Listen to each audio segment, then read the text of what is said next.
Keluaran 2, Musa lahir dan diselamatkan. Seorang laki-laki dari keluarga Lewi kawin dengan seorang perempuan Lewi. Lalu mengandunglah ia dan melahirkan seorang anak laki-laki. Ketika dilihatnya bahwa anak itu cantik, disembunyikannya 3 bulan lamanya. Tetapi ia tidak dapat menyembunyikannya lebih lama lagi, sebab itu diambilnya sebuah peti pandan, dipakalnya dengan gala-gala dan ter, diletakkannya bayi itu di dalamnya, dan ditaruhnya peti itu di tengah-tengah teberau di tepi sungai Nil. Kakaknya perempuan berdiri di tempat yang agak jauh untuk melihat apakah yang akan terjadi dengan dia. Maka datanglah putri Firaun untuk mandi di sungai Nil, sedang dayang-dayangnya berjalan-jalan di tepi sungai Nil. Lalu terlihatlah olehnya peti yang di tengah-tengah teberau itu. Maka disuruhnya hambanya perempuan untuk mengambilnya. Ketika dibukanya dilihatnya bayi itu dan tampaklah anak itu menangis.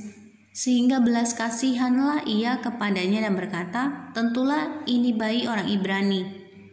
Lalu bertanyalah kakak anak itu kepada putri Firaun, akan kupanggilkah bagi tuan putri seorang inang penyusu dari perempuan Ibrani untuk menyusukan bayi itu bagi tuan putri? Sahut putri Firaun kepadanya, baiklah. Lalu pergilah gadis itu memanggil ibu bayi itu. Maka berkatalah putri Firaun kepada ibu itu, bawalah bayi ini dan susukanlah dia bagiku, maka aku akan memberi upah kepadamu. Kemudian perempuan itu mengambil bayi itu dan menyusuinya.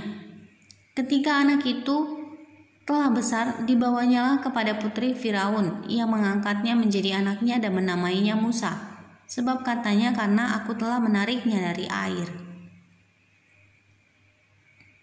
Musa membela bangsanya, ia lari ke tanah Midian. Pada waktu itu ketika Musa telah dewasa, ia keluar mendapatkan saudara-saudaranya untuk melihat kerja paksa mereka. Lalu dilihatnyalah seorang Mesir memukul seorang Ibrani, seorang dari saudara-saudaranya itu. Ia menoleh ke sana sini dan ketika dilihatnya tidak ada orang, dibunuhnya orang Mesir itu dan disembunyikannya mayatnya dalam pasir. Ketika keesokan harinya ia keluar lagi, didapatinya 2 orang Ibrani tengah berkelahi.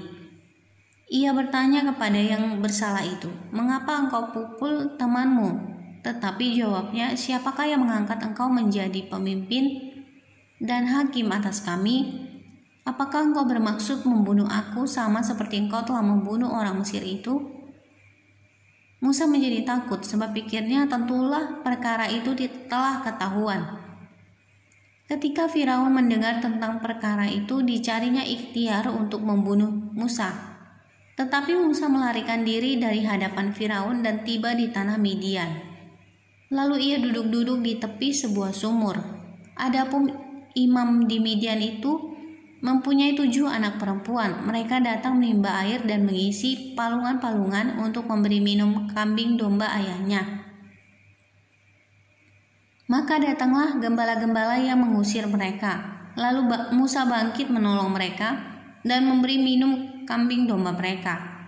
Ketika mereka sampai kepada Rehuel ayah mereka, berkatalah ia, mengapa selekas itu kamu pulang hari ini? Jawab mereka, seorang Mesir menolong kami terhadap gembala-gembala. Bahkan ia menimba air banyak-banyak untuk kami dan memberi minum kambing domba. Ia berkata kepada anak-anaknya, di manakah ia? Mengapakah kamu tinggalkan orang itu? Panggillah dia makan. Musa bersedia tinggal di rumah itu, lalu diberikan Rehuellah Zipora anaknya kepada Musa. Perempuan itu melahirkan seorang anak laki-laki, maka Musa menamainya Gersom, sebab katanya, aku telah menjadi seorang pendatang di negeri asing. Musa diutus Tuhan. Lama sesudah itu matilah Raja Mesir, tetapi orang Israel masih mengeluh karena perbudakan. Dan mereka berseru-seru sehingga teriak mereka minta tolong karena perbudakan itu sampai kepada Allah.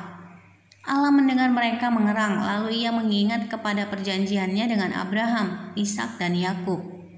Maka Allah melihat orang Israel itu dan Allah memperhatikan mereka.